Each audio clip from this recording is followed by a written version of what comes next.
The DMAC as well. I don't know when he's going to release it. I got to see some of it in 2012 when I was in Australia. But he's creating a DMAC form besides the Bill G. Sit 'em down teaches you three basic principles. One, independent hand movement. So that when you're sparring or competing or fighting, God forbid, you can use either side of your body and just won't be locked into one side. The second principle of sit 'em down is breathing. You have to learn to breathe. It'll increase your stamina and endurance straight away. You don't even have to start running or jogging or anything, just breathing properly.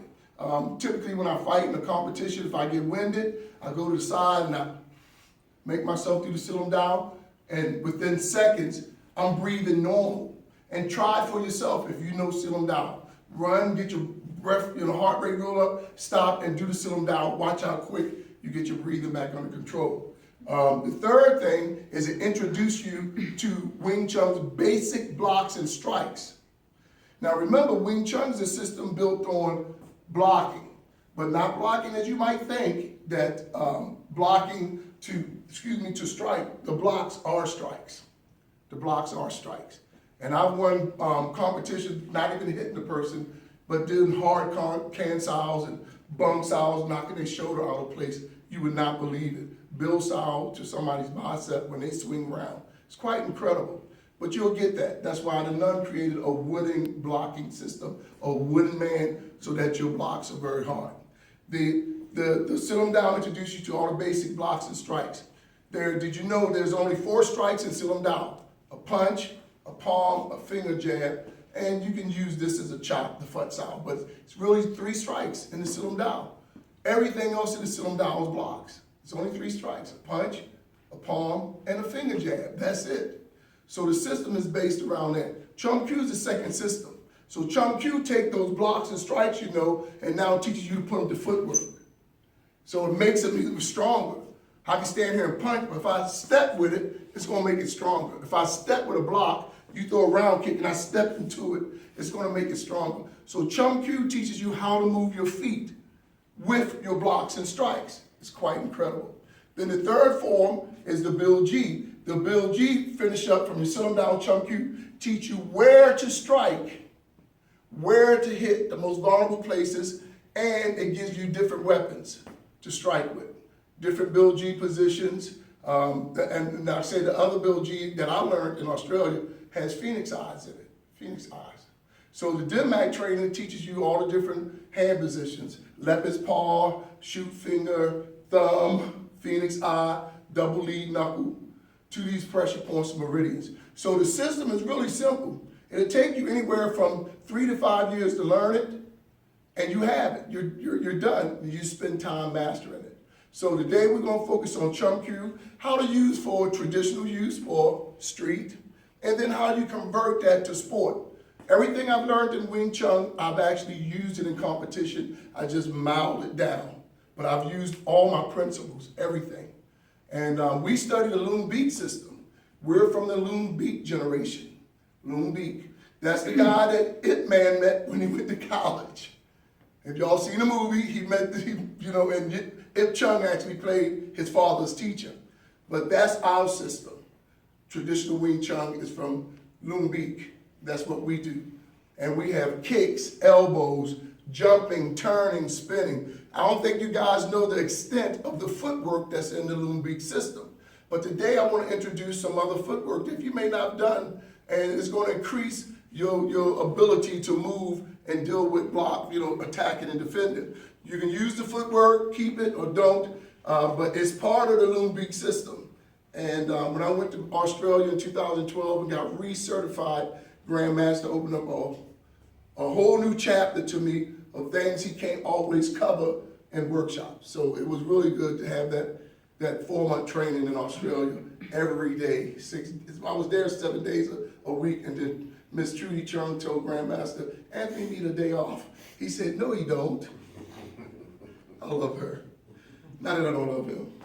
But we're gonna go through that. So the first thing we're gonna do this morning, I'm not gonna do the sit 'em down, which is what I normally do in my class. How many of you know the sit 'em down? Okay, all right, okay, that ain't bad.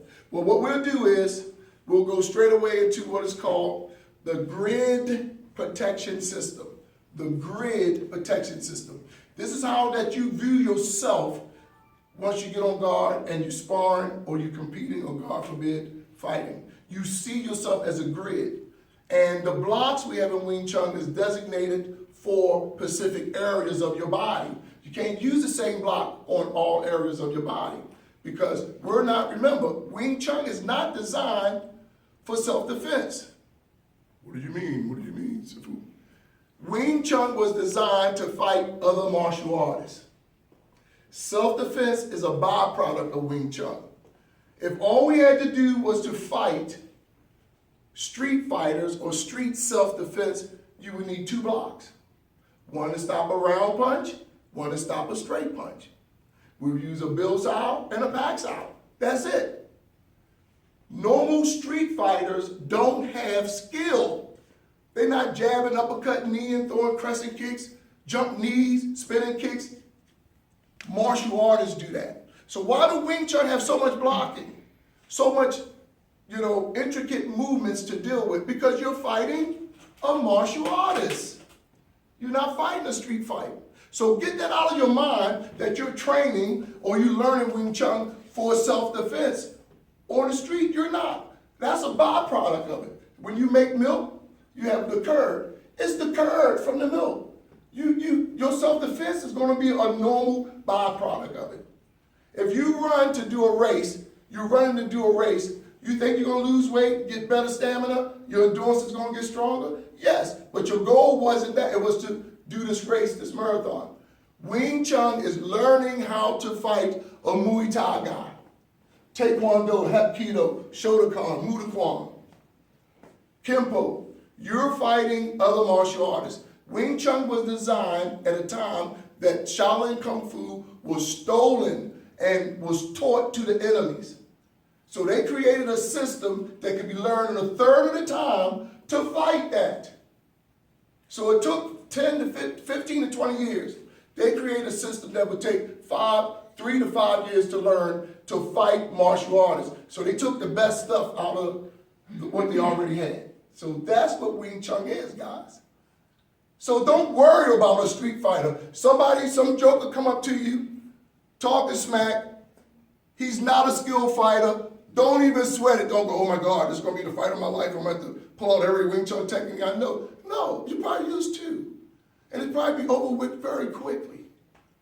But if you fight a martial artist, guess what? It may not be over very fast. And they're going to have more things they can do to you. More skill.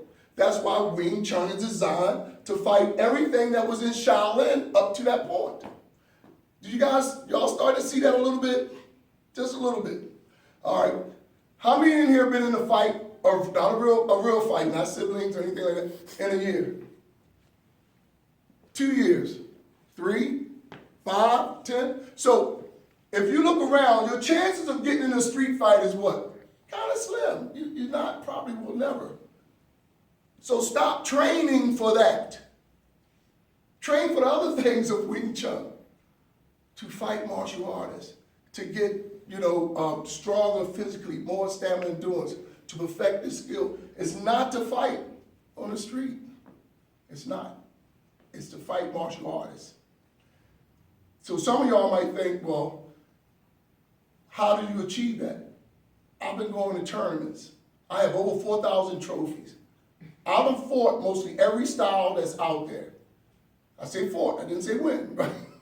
And I didn't say they was all first place trophies, did I? No, I didn't. But that's what I used it for, and I'm a believer in Wing Chun. I believe Wing Chun was designed to fight martial artists because it's got so easy for me. When I fight a hard kicking fast Taekwondo, when I fight a close-up Muay Thai guy that want to get me, when I fight a boxer, I don't fight boxers. And they are very skillful and very agile. But the Wing Chun was on it, like a bum on a bologna sandwich. It was on it. So I want you guys to know, don't let your heart skip a beat for the street.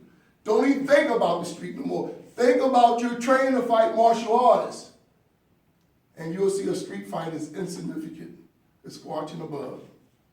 But if you focus only on that, I'm training to fight myself in the street. You're out in the street going, that guy gonna get me, this guy gonna, let your heart be light. Don't, when you go shopping, eating, movies, don't think about, oh, this guy gonna jump me, this guy. If they do, they're in it for the worst time of their life. Unless they're martial artists, then you'll have a fight. Other than that, it's not even a fight. Because street fighting is your byproduct. You will get that automatically from doing Wing Chun. Ain't that good to know? Yes. You ain't got to worry about it. So let your heart be easy after the day. Be easy about the street. Don't sweat it. Don't think I'm training to fight. No, you're not. You're training to deal with another martial artist. And if you want to, just follow me.